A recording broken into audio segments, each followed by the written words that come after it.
এই আনন্দের দিনে গভীর বেদনার সঙ্গে জানাচ্ছি, জুলাই অভ্যুত্থানের সম্মুখ যোদ্ধা, ইনকিলাব মঞ্চের মুখপাত্র শরীফ ওসমান হাদির উপর সম্প্রতি যে হামলার ঘটনা ঘটেছে, তা শুধু একজন ব্যক্তির উপর আঘাত নয়, এটি বাংলাদেশের অস্তিত্বের উপর আঘাত, আমাদের গণতান্ত্রিক পথ চলার উপরে আঘাত। শরীফ ওসমান হাদি বর্তমানে সংকটাপন্ন অবস্থায় চিকিৎসাধীন। তার চিকিৎসা ও নিরাপত্তা নিশ্চিত করতে সরকার প্রয়োজনীয় সব ব্যবস্থা গ্রহণ করেছে।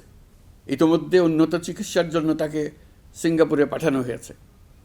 আপনারা তার জন্য মহান আল্লাহ তাআলার কাছে অন্তরের অন্তঃস্থল থেকে দোয়া করুন।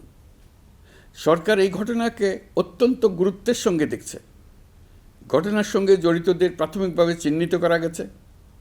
আমি দেশবাসীকে আশ্বস্ত করতে চাই, যারা এই ষড়যন্ত্রে জড়িত তারা যেখানেই থাকুক না কেন, তাদের কাউকে ছাড় দেওয়া হবে না।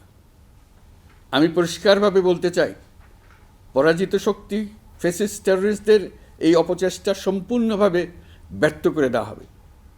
ভয় দেখিয়ে, সন্ত্রাস ঘটিয়ে বা রক্ত ঝরিয়ে এদেশের গণতান্ত্রিক অগ্রযাত্রা কেউ থামাতে পারবে না।